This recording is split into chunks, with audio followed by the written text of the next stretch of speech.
Imagine mergulhar nas profundezas da era mais perigosa da Colômbia, onde o ar está denso de tanto perigo e intriga. Hoje, desvendamos a história de um homem cujo nome provoca arrepios na espinha de quem ousa pronunciá-lo em voz alta. José Gonzalo Rodríguez Gacha, mais conhecido como El Mexicano. Bem-vindos a Histórias UOL.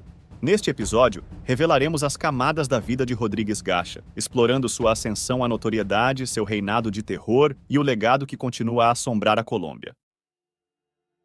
José Gonzalo Rodríguez Gacha nasceu em 14 de maio de 1947, na pequena cidade de Veráguas, perto de Pacho, no departamento de Cundinamarca. Proveniente de uma família pobre, de criadores de porcos, a sua educação não foi além da escola primária.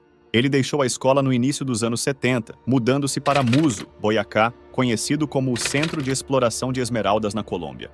Um ponto de inflexão em sua vida foi quando, após ele ter se mudado, começou a trabalhar para Gilberto Molina Moreno, famoso magnata das esmeraldas. Gacha foi ganhando seu espaço com o passar do tempo e, com 25 anos de idade, acabou se juntando ao grupo de contrabando de esmeralda, com o cargo de segurança do Molina, onde consequentemente desenvolveu uma terrível reputação como um assassino. Cargo perfeito para Gacha, pois devido às tensões da Guerra Verde, se encaixou perfeitamente com a necessidade de Molina. Apesar de ser muito pouco abordada e contendo 3 fases, a Guerra Verde remonta à década de 70 e marca um período de conflitos civis implacáveis. Com início em 1965, esta era foi caracterizada por uma complexa rede de conflitos entre guerrilheiros de esquerda, paramilitares de direita, notórios traficantes de drogas e o próprio governo, lançando as bases para uma guerra civil devastadora.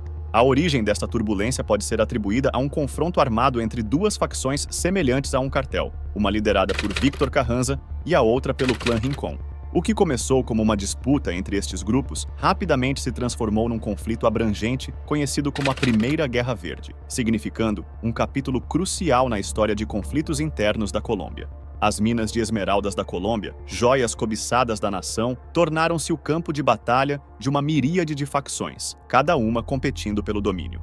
No meio deste caos, o governo colombiano embarcou numa missão para arrancar o controle das garras das máfias, procurando formalizar a indústria mineira de esmeraldas através de concessões estratégicas. Em meio a esse cenário tumultuado, Molina e Gacha deram seu apoio a Víctor Carranza, alinhando forças no conflito que estava destruindo o tecido da nação. Através da sua parceria estratégica, garantiram o domínio sobre uma mina substancial, um triunfo marcado pela negociação bem-sucedida de Carranza para concluir a Primeira Guerra Verde.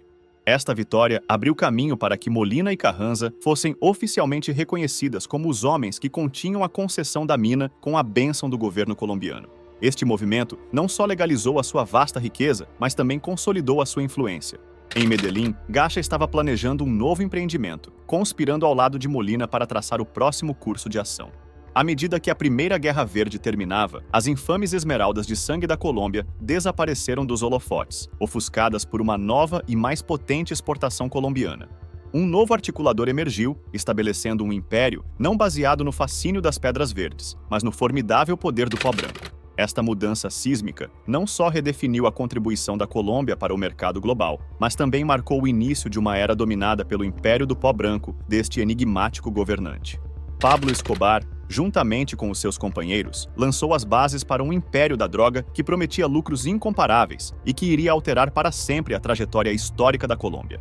Após se mudar para Medellín, em 1976, Rodríguez Gacha associou-se à família Ochoa, Pablo Escobar e Carlos Lerner, estabelecendo uma aliança que se foi fortalecendo e eventualmente ficou conhecida como Cartel de Medellín. A iniciação de Gacha no negócio de narcóticos foi facilitada por Verônica Rivera de Vargas, que ganhou o apelido de Rainha da Coca, na Colômbia, por seu papel fundamental na indústria. Apesar da falta de fotos dela disponíveis publicamente na internet, a influência de Verônica no cartel de Medellín e no tráfico de drogas era inegável. Bem antes de sua saída deste mundo sombrio, ela foi fundamental para apresentar Gacha a Pablo Escobar, o famoso chefão. Gacha rapidamente deixou sua marca, impressionando Escobar com seu trabalho árduo e dedicação que abriu caminho para seu sucesso. Aproveitando sua nova riqueza, Rodríguez Gacha investiu em extensas extensões de terra na região do Médio Magdalena, estrategicamente localizada no vale que faz fronteira com Antioquia, Boyacá e Santander. Inicialmente, Gilberto Molina nutria reservas quanto à associação com traficantes de drogas, o que gerou uma tensão significativa entre ele e seu aliado próximo. Molina viu o envolvimento de Gacha com o cartel de Medellín como uma traição profunda, levando-o a retirar de Gacha o controle sobre as minas de esmeralda. Em retaliação, Gacha lançou um ataque agressivo à propriedade de Molina em Sasaima. Com o tempo, os dois se reconciliaram e Gacha estendeu um convite a Molina para participar do tráfico de drogas, oferta que Molina aceitou nesta ocasião. Surgiram suspeitas de que Molina contribuiu com helicópteros e hangares para facilitar o tráfico de drogas, e sua fazenda, La Fortuna, foi supostamente utilizada como centro de distribuição de drogas. Molina também foi preso sob acusações de administrar uma plantação de coca de 200 hectares, embora as acusações de narcóticos contra ele tenham sido rejeitadas. Durante o final dos anos 70, Gacha foi pioneiro na criação de rotas de tráfico do México para os Estados Unidos, principalmente Los Angeles, Califórnia, e Houston, Texas, o que lhe permitiu ascender na posição do cartel. Alguns testemunhos afirmam que Gacha foi o responsável por estabelecer estratégias de cooperação com os cartéis mexicanos. Este golpe de mestre estratégico foi alcançado através da criação de uma aliança inovadora com Miguel Ángel Félix Gallardo e os cartéis mexicanos. Sob a liderança visionária de Gacha, o cartel de Medellín expandiu o seu alcance, canalizando narcóticos através do México, Haiti e Nicarágua, e estabelecendo um novo padrão para o tráfico internacional de drogas. Segundo o Departamento de Justiça dos Estados Unidos, Rodrigues dirigiu operações de tráfico de cocaína através do Panamá e da costa oeste, Califórnia, dos Estados Unidos. Alega-se que esteve envolvido no planejamento de uma operação de tráfico em Nicarágua que empregou o piloto Barry Seal, que acabou pagando com sua vida em 19 de fevereiro de 1986, após aceitar testemunhar contra o cartel de Medellín. A ira de Gacha estendeu-se para além do campo de batalha, atingindo quaisquer camponeses que ousassem expressar simpatia pelos guerrilheiros de esquerda. O seu financiamento de numerosos massacres contra aqueles, mesmo remotamente ligados às milícias de esquerda, sublinhou uma campanha brutal contra a dissidência. Além da sua repressão implacável, Gacha desempenhou um papel fundamental em outras facetas das operações do cartel de Medellín.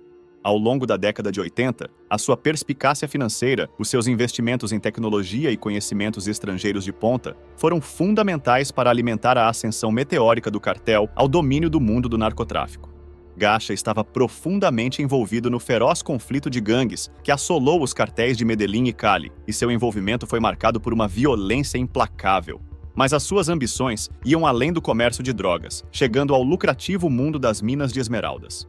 No dia 27 de fevereiro, um grupo de 25 homens armados às suas ordens assassinaram o seu ex-chefe e magnata das esmeraldas, Gilberto Molina Moreno, e outras 16 pessoas numa festa na casa de Molina.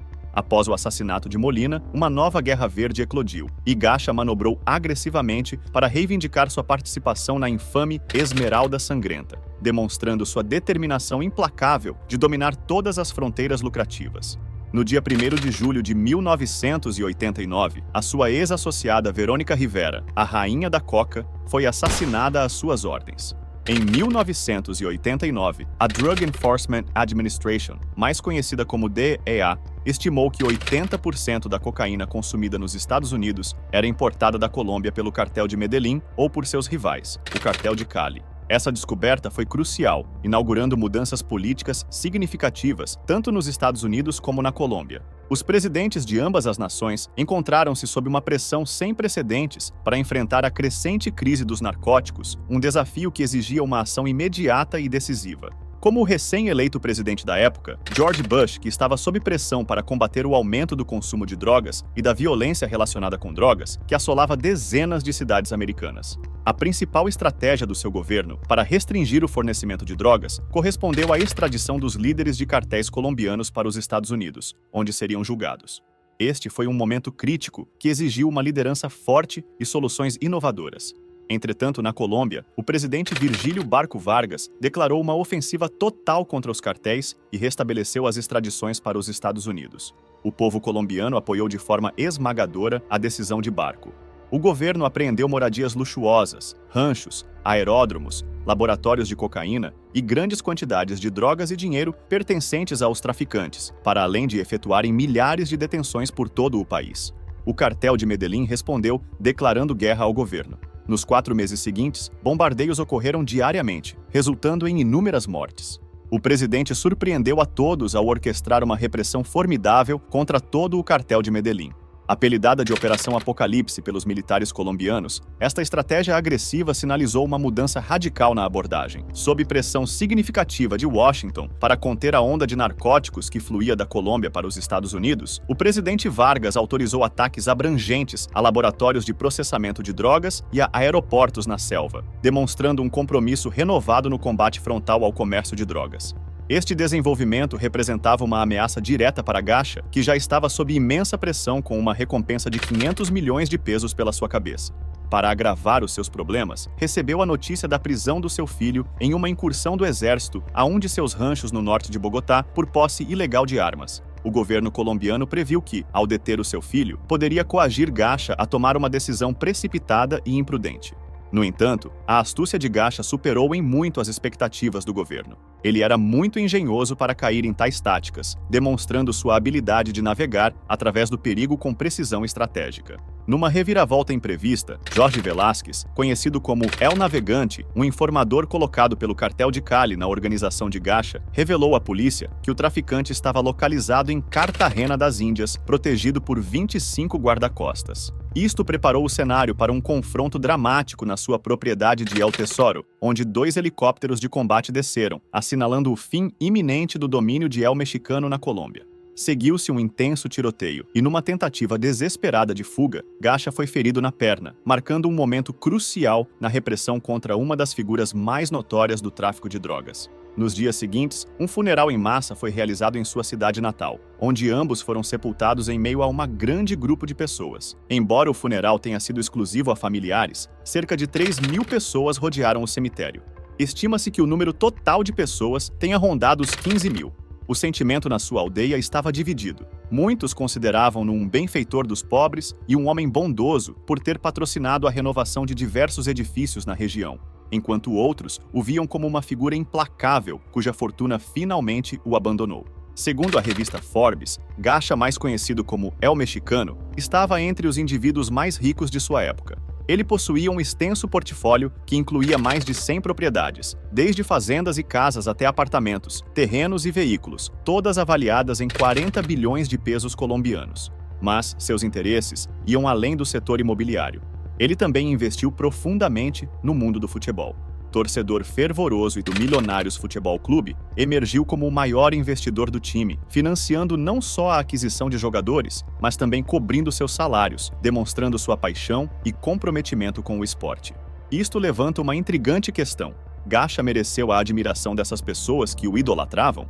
Ou era apenas um narcotraficante que enganava a população? Convidamos você a compartilhar suas ideias nos comentários. Não se esqueçam de se inscrever e curtirem nosso vídeo. Muito obrigado por assistir Histórias UOL.